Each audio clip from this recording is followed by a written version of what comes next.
I got a chance to really work on, broadcasting the weather and even doing sports. And it's given me another great group of friends that I'll have for life. Everybody here I definitely enjoy being around, and I've had a great 3 years. Favorite news story that I did this year was actually probably the last interview I'm ever going to have was with Jerry Jones. She was selected as president of California University. That was a great story because it's one of those that does not happen all that often. And I'm probably going to be the first and only person that's going to be able to do that maybe the next 5 to 10 years.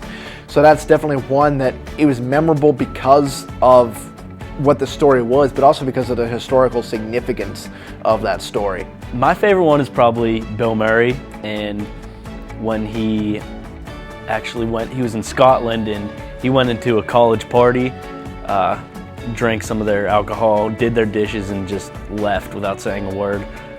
So he's always been one of my favorite actors, so I really enjoyed doing a little sneak peek behind Bill Murray. When Mike and Zach decided not to tell me what they were going to talk about, and I just kind of passed it off and sat back in my chair and waited for them to be finished.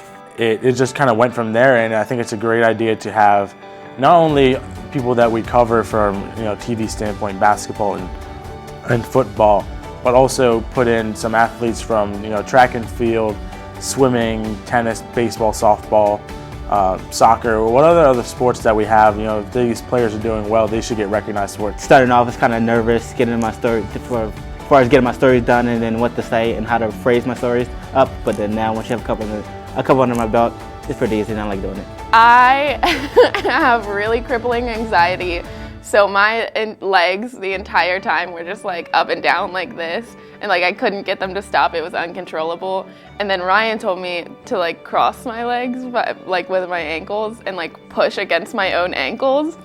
So like I was concerned about that most of the time, and I kept stumbling over my words, and then my face got bloodshot red.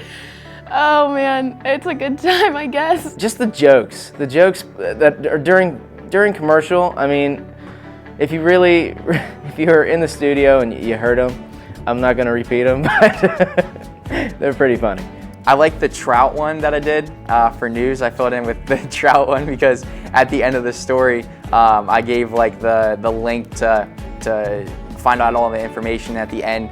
When I was asking Gary if this sounds good, he put in at the end and said, "Look, you'll get hooked or you'll be hooked."